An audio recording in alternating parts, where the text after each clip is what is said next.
Hello everyone, कैसे हैं आप सभी। स्वागत है आप सभी का मेरे यूट्यूब चैनल पर जिसका नाम है बच्चों की पाठशाला विद संतोष कौर। और आज हम देखेंगे एक्सरसाइज 13.1 का क्वेश्चन नंबर 6। इसके पहले वाली वीडियो में हमने क्वेश्चन नंबर 1 से क्वेश्चन नंबर 5 तक देख लिया है और अब क्वेश्चन नंबर 6 की ओर चलते हैं। क्वेश्चन नंबर 6 जिसमें कह रहा है कि दवा का एक कैप्सूल एक बेलन के आकार का है जिसके दोनों सिरों पर एक अर्धगोला लगा हुआ है। देख रहे होंगे ये कैप्सूल है जिसमें रेड वाला पोर्शन जो है वो बेलन के आकार का है और दोनों साइड जो ब्लू वाले पोर्शन है वो दोनों अर्धगोले के आकार के हैं। पूरे कैप्सूल की जो लंबाई है वो 14 mm है और उसका व्यास 5 mm है। इसका पृष्ठीय क्षेत्रफल हमको ज्ञात करना है। पूरे कैप्सूल का हमको पृष्ठीय क्षेत्रफल ज्ञात करना है। तो इसमें दो चीजें हमारे पास आ रही हैं। पहली चीज क्या आ रही है, बेलन, और दूसरी चीज आ रही है अर्धगोला। अब बेलन के लिए जो आर होगा वही आर अर्धगोले के लिए भी होगा, त्रिज्या जो है। और यहां पर जो कैप्सूल का व्यास दे रखा है वो 5 mm दे रखा है, तो इसकी त्रिज्या जो होगी वो कितनी हो जाएगी, 5/2। और यही सेम चीज अर्धगोले के लिए भी होगा, 5/2। अब यहाँ बेलन के लिए दूसरी चीज हमको क्या चाहिए, हाइट। जब बेलन की हाइट की बात आती है तो यहाँ पूरे कैप्सूल की हाइट कितनी दे रखी है, 14 mm, और जो व्यास दे रखा है वो 5 mm दे रखा है। अब चूंकि हाइट निकालने के लिए हमको अर्धगोले की त्रिज्या को घटा देना चाहिए, तो त्रिज्या 5/2 है इधर से और इधर से भी त्रिज्या 5/2 है। तो दोनों को घटाने का मतलब है कि हम सीधे सीधे इसमें से कितना घटा दें, 5 घटा देते हैं। अगर हम 14 mm में से 5 घटा देते हैं, 2.5 इधर से 2.5 इधर से, तो हमारे पास कितना आ जाता है, 9, जो मैंने अंदर लिख दिया है। ठीक, इतनी चीजें हमको पता चल गई। तो हम इसको सॉल्व करते हैं। यहां पर हम लिख देते हैं कि बेलन की लंबाई, अब यहां लंबाई का मतलब h है, ठीक है, इसी की ऊंचाई इसकी लंबाई है। तो बेलन की लंबाई जो होगी वो क्या होगी, कैप्सूल की लंबाई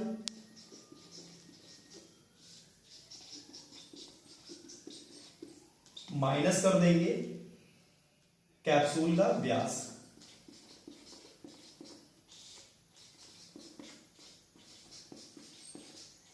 यहां पर हम माइनस कर देते हैं कैप्सूल का व्यास, तो देखते हैं कितना है। अब कैप्सूल की जो लंबाई है वो कितनी दे रखी है, 14 mm, और जो कैप्सूल का व्यास है वो 5 है, तो बराबर कितना आ जाएगा, 9 mm। ये आ गया हमारे पास बेलन की लंबाई। ठीक है, अब उसके बाद जो है हम सीधे निकाल सकते हैं बेलन की त्रिज्या। यहां पर लिख लेते हैं बेलन एवं अर्धगोले की त्रिज्या।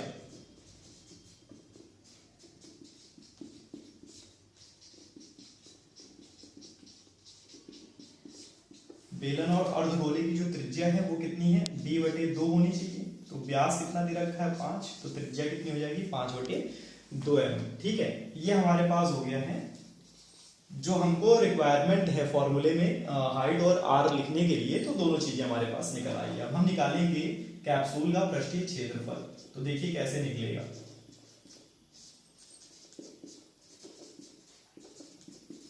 अब कैप्सूल का जो पृष्ठीय क्षेत्रफल, इसमें दो चीजें हैं, क्या है, पहला तो बेलन है, तो हम निकालेंगे बेलन का वक्र पृष्ठ क्षेत्रफल, बेलन का वक्र पृष्ठीय क्षेत्रफल। अब प्रश्न ये बनता है कि बेलन का वक्र पृष्ठ क्षेत्रफल क्यों निकाल रहे हैं, क्योंकि ये दोनों तरफ से खोखला है। बेलन जो है वो दोनों तरफ से खोखला, कैप्सूल क्या होता है वो अपने किनारों पर पैक्ड होगा लेकिन बीच में क्या होगा, खोखला होगा।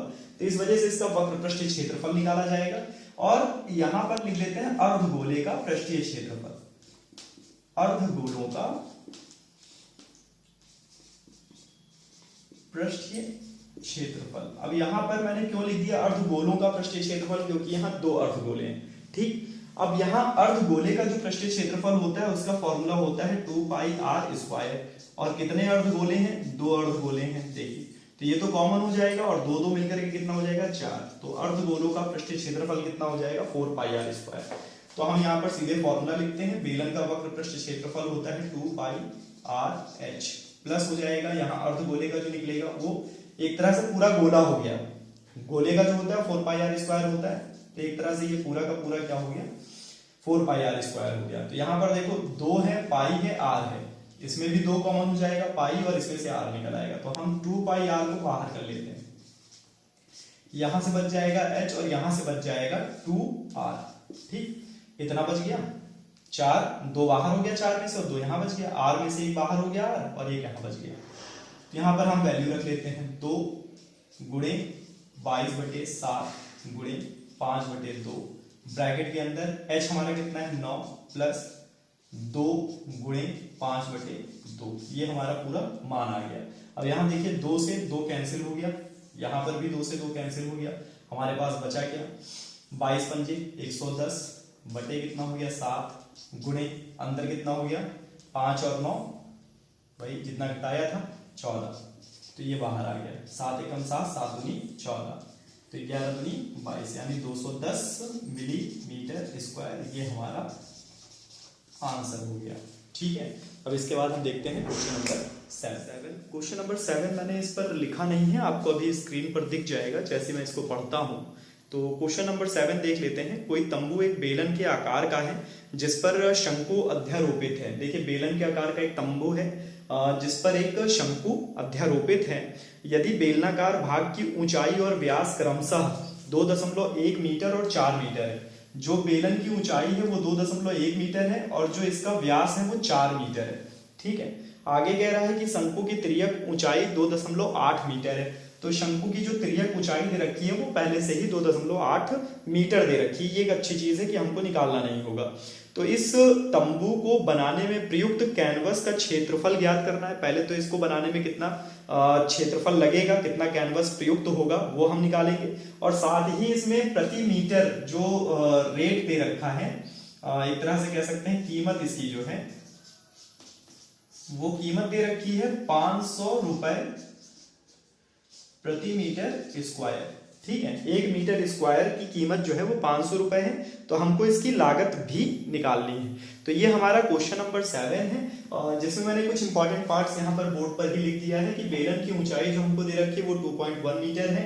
बेलन की जो त्रिज्या दे रखी है वो हमारा व्यास दे रखा था 4, तो त्रिज्या होती है d/2 यानी 4/2, 2 हम निकाल लेते हैं और यही शंकु की त्रिज्या भी होगी। ठीक है, दूसरी चीज शंकु की जो तिर्यक ऊंचाई है वो भी हमको दे रखी है। तो अब हमको चाहिए कैनवस का क्षेत्रफल। तो देखिए हम कैसे निकालते हैं कि जो तंबू है, तंबू का हम क्षेत्रफल निकाल लेते हैं।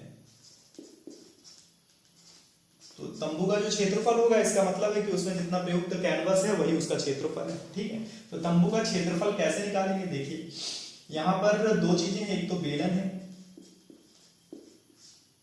बेलन का वक्र पृष्ठ क्षेत्रफल निकालेंगे, वक्र पृष्ठ के क्षेत्रफल, और दूसरा इसमें जोड़ देंगे शंकु का पृष्ठीय क्षेत्रफल।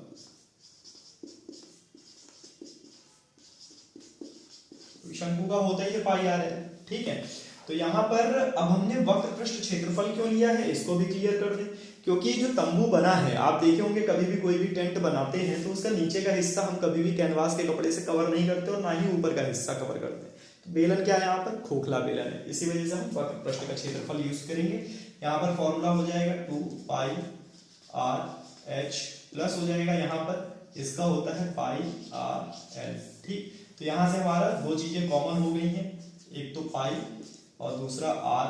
यहां से हमारे पास आ गया 2h + l। अगर हम इसको कॉमन करके निकाल लेते हैं तो थोड़ा सा हमारा जो कैलकुलेशन होता है वो सिंपल हो जाता है। ठीक है, तो यहाँ पर पाई की वैल्यू आ गई 22/7, r की वैल्यू आ गई हमारे पास 2, ब्रैकेट के अंदर 2 इंटू h हमारे पास कितना है 2.1 है, प्लस हमारे पास l कितना है 2.8 है। ठीक, अब इसको सॉल्व कर लेते हैं, 22 दूनी 44/7 हो जाएगा। अंदर कितना हो जाएगा, देखो अंदर जो आएगा हमारे पास 21 दूनी 42, तो 4.2 हो गया प्लस 2.8 हो गया, तो 44/7 गुणे, एक तरह से ये जो पूरा 5 कर लेते हैं, 5 2 7 हो जाएगा, तो 7 से 7 हमारा कट गया। तो हमारे पास जो कैनवस का क्षेत्रफल आ रहा है वो कितना आ रहा है 44 मीटर स्क्वायर। तंबू का जो क्षेत्रफल है वो 44 मीटर स्क्वायर आ रहा है। अब हम इसकी कीमत निकालेंगे कि तंबू बनाने में प्रयुक्त कैनवस की कुल लागत, तो कुल लागत कैसे निकलेगी? कुल लागत बराबर हो जाएगा जो तंबू का क्षेत्रफल है या कैनवस का क्षेत्रफल है, दोनों का मतलब एक ही है, कैनवस का क्षेत्रफल गुणे रुपए प्रति मीटर स्क्वायर। जो लागत है, लागत लिख ले रहे हैं, लागत प्रति मीटर स्क्वायर। तो कीमत इसकी कितनी थी? 500 रुपये प्रति मीटर स्क्वायर। तो यहाँ पर हमारा जो कैनवस का क्षेत्रफल आया वो कितना है? 44 और 500 रुपये लग रहे हैं। ठीक है, तो 44 पंजे कितना होता है? 5 चौको 20, 20 का 0 हासिल 2, 5 चौको 20 और 2 22, तो 220 भी आ गया, 2 जीरो ये लगा देंगे तो कितना आ गया हमारा आंसर? 22,000 रुपये। ये हमारा आंसर है। तो इस तरीके से हमारा जो क्वेश्चन नंबर 7 है वो भी सॉल्व हो जाता है। इसके बाद हम देखते हैं क्वेश्चन नंबर 8। क्वेश्चन नंबर 8 में ये कह रहा है कि ऊंचाई 2.4 सेंटीमीटर और व्यास जो है वो 1.4 सेंटीमीटर वाली एक ठोस बेलन में से ऊंचाई और इसी व्यास वाला एक शंक्वाकार खोल काट लिया जाता है। शेष बचे ठोस का निकटतम वर्ग सेंटीमीटर तक पृष्ठीय क्षेत्रफल हमको ज्ञात करना है। एक्चुअल में क्या है कि एक खोल जो है वो किस टाइप का है? ठोस बेलन का है। अब इसमें से हम क्या कर रहे हैं? शंक्वाकार हिस्सा इसमें से काट ले रहे हैं। तो ऐसी कंडीशन में जो हिस्सा हमारे पास जो शेष बचा हुआ है उसका हमको पृष्ठीय क्षेत्रफल निकालना है। तो इसमें क्या क्या चीजें हमको दे रखी हैं, हम पहले उस पर कंसंट्रेट कर लेते हैं और उसके बाद फिर आगे देखते हैं। अभी मैंने कुछ लिखा नहीं, मैं यहीं से सब कुछ नोट कर दूंगा। ठीक है, यहाँ पर देखिए हमको जो बेलन दे रखा है उसकी ऊंचाई कितनी दे रखी है? 2.4 सेंटीमीटर। ठीक है, तो हम लिख लेते हैं कि बेलन की ऊंचाई बराबर बेलन की ऊंचाई यानी h, ये बराबर हमको दे रखा है कितना? 2.4 सेंटीमीटर। ठीक है, उसके अलावा जो हमको यहाँ पर व्यास दे रखा है उस बेलन का कितना दे रखा है? 1.4 सेंटीमीटर दिया है। तो हम त्रिज्या निकाल लेते हैं d/2 करके। तो त्रिज्या कितनी आ जाएगी? 0.7 सेंटीमीटर। तो हम यहाँ लिख देते हैं बेलन की त्रिज्या, बेलन या शंकु की त्रिज्या, दोनों की त्रिज्या क्या होगी? सेम होगी। शंकु की त्रिज्या r बराबर क्या हो जाएगा? d/2। अब व्यास हमारा कितना है? 1.4, तो बटे 2 कर देंगे तो 0.7 आ जाएगा। ठीक है, ये चीज हम कर लेते हैं। उसके बाद हमको क्या निकालना है? अब जो इंपॉर्टेंट है, जितनी चीजें दे रखी थी वो आपके सामने है। अब हमको चाहिए होगा तिर्यक ऊंचाई, शंकु की तिर्यक ऊंचाई, क्योंकि शंकु की तिर्यक ऊंचाई हमको दी नहीं है। तो हम यहां निकाल लेते हैं शंकु की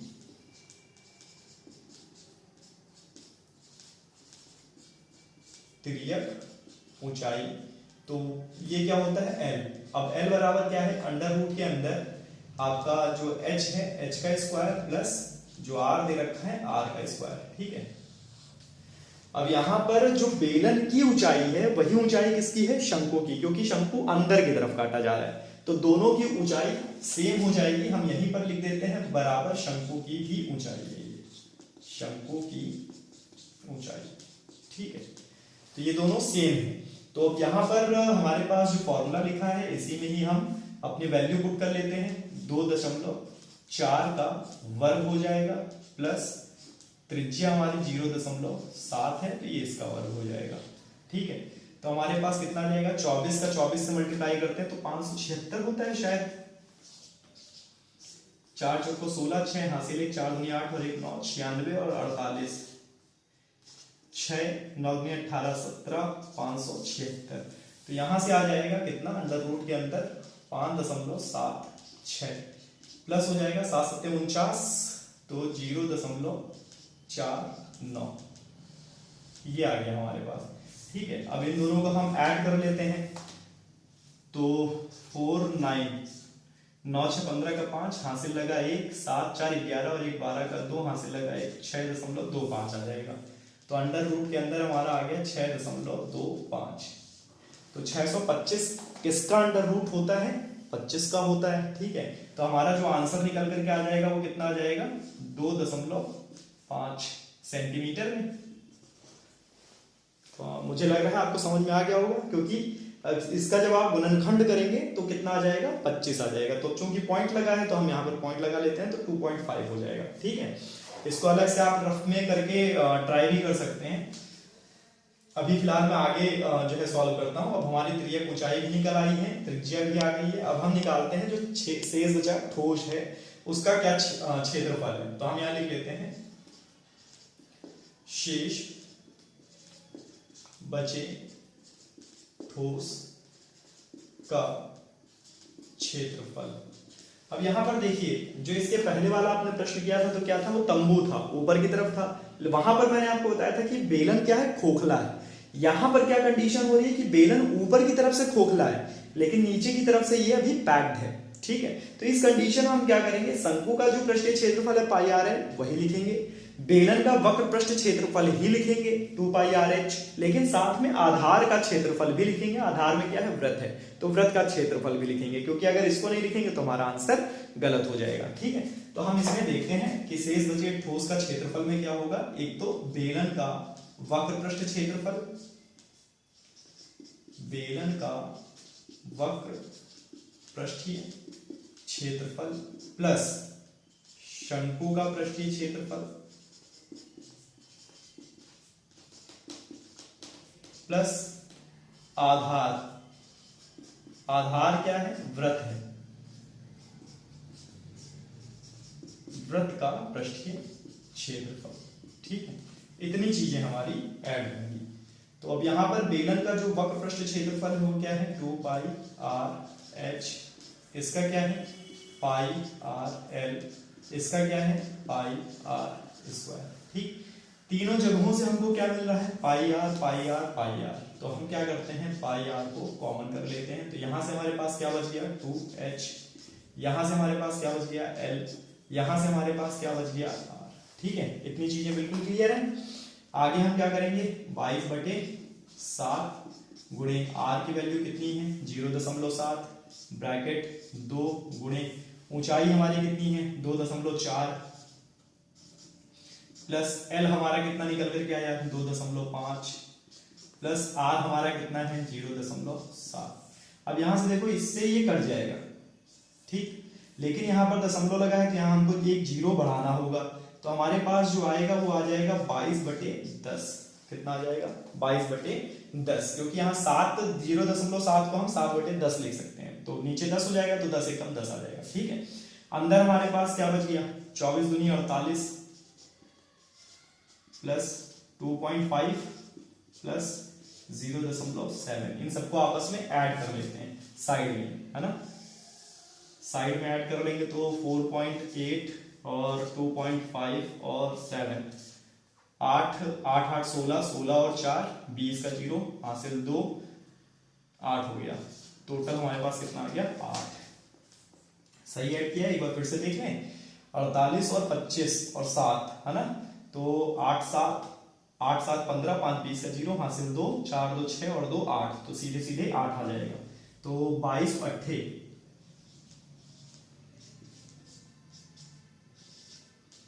8 दूनी 16 का 6 हासिल 1, 8 दूनी 16 और 1 17, तो ये आ जाएगा 17.6 सेंटीमीटर स्क्वायर। ये हमारा हो गया आंसर। ठीक है, इस तरीके से हमारा जो बाकी ठोस बचा हुआ था उसका जो क्षेत्रफल निकल करके आएगा वो कितना निकलेगा 17.6 सेंटीमीटर स्क्वायर। ये हमारा क्षेत्रफल हो गया। अब इसके बाद देखते हैं क्वेश्चन नंबर, इसका लास्ट क्वेश्चन नंबर 9, जिसमें दे रखा है कि लकड़ी के एक ठोस बेलन के प्रत्येक सिरे पर एक अर्ध गोलाकार गोला खोद कर निकालते हुए एक वस्तु बनाई गई। आप देख रहे होंगे इस चित्र में एक बेलन, ठोस बेलन है और इसमें से क्या किया गया है, इसके ऊपरी सिरे पर एक गोलाकार आकृति कुरेदी गई है और नीचे साइड में भी यही काम किया गया है। ठीक है, और यदि इस बेलन की ऊंचाई 10 सेंटीमीटर है, ऊंचाई इसकी 10 सेंटीमीटर दे रखी है और आधार की त्रिज्या 3.5 सेंटीमीटर दे रखा है, तो इस वस्तु का जो है संपूर्ण पृष्ठीय क्षेत्रफल हमको ज्ञात करना है। ठीक है, अब संपूर्ण पृष्ठीय क्षेत्रफल ज्ञात करने के लिए हमको पहले ये चीज समझनी होगी कि इसके पहले वाले क्वेश्चन में आपने देखा था कैप्सूल में क्या था कि गोला ऊपर की तरफ था, दोनों तरफ अर्धगोले बने हुए थे और बीच में बेलन था। उस कंडीशन में भी हमने क्या किया था, बेलन का वक्र पृष्ठ क्षेत्रफल लगाया था और दोनों अर्धगोले का पृष्ठीय क्षेत्रफल लगाया था। इसमें भी सेम वही काम हमको करना है इसका क्षेत्रफल निकालने के लिए। ठीक है।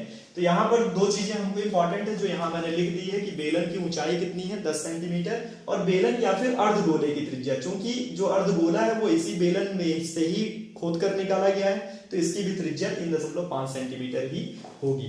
तो हम इसको सॉल्व करते हैं। हम लिखेंगे शेष बचे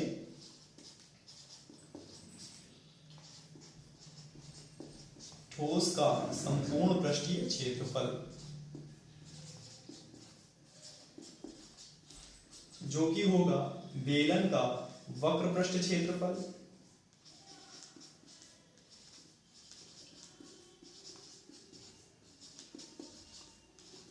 प्लस दोनों अर्धगोलों का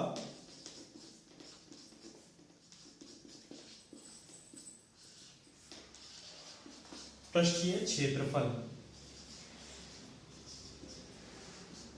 अब मैं इसको पृष्ठीय क्षेत्रफल इसलिए लिखता हूं क्योंकि इसमें अर्धगोले में संपूर्ण या वक्र पृष्ठ नहीं होता।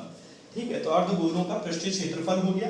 तो यहां पर जो बेलन का वक्र पृष्ठ क्षेत्रफल है उसका फॉर्मूला है 2 पाई आर एच, और मैंने पहले भी आपको बताया था अर्धगोले का वक्र पृष्ठ क्षेत्रफल या पृष्ठीय क्षेत्रफल जो होता है वो होता है 2 पाई आर स्क्वायर। अब यहाँ पर दो अर्धगोले हैं तो 2 pi R square plus 2 pi R square हो जाएगा, तो हम सीधे लिख देते हैं 4 पाई आर स्क्वायर। ठीक है, ये निकल आएगा। अब यहाँ पर हमारे पास क्या कॉमन हो गया 2 पाई आर, 4 में से 2 पाई और आर स्क्वायर में से आर, तो हम क्या करेंगे 2 पाई आर को बाहर कर लेते हैं। यहां से अंदर क्या बच गया h बच गया, यहां से 2 बच गया और r बच गया। ठीक है, अब यहां पर वैल्यू पुट कर लेते हैं 2 22/7 गुणे हमारी त्रिज्या कितनी है 3.5, ब्रैकेट के अंदर ऊंचाई 10 प्लस 2 गुणे 3.5। ठीक है, ये हमारी वैल्यू हो गई। अब देखिए इससे काटेंगे 3.5 है और ये 2 बार में कट जाएगा, 2 से ये कट जाएगा, तो बाहर हमारे पास आ जाएगा 22 गुणे ब्रैकेट के अंदर 35 दूनी 70 यानी 7 और 10 जोड़ देंगे तो कितना हो जाएगा 17, है ना? सही है। अब इसको आगे सॉल्व कर लेते हैं। तो आगे सॉल्व करते हैं तो क्या आएगा 22 और 17 का हम गुणा कर लेते हैं। 17 दूनी 34 और यहां पर भी 34, 4 4 3 7 374। तो हमारा आंसर कितना आ गया 374 सेंटीमीटर स्क्वायर। इस तरीके से जो ये हमारी एक्सरसाइज है वो एक्सरसाइज पूरी तरह से खत्म हो जाती है, और नेक्स्ट वीडियो में हम मिलते हैं फिर एक्सरसाइज 13.2। तब तक के लिए जय हिंद।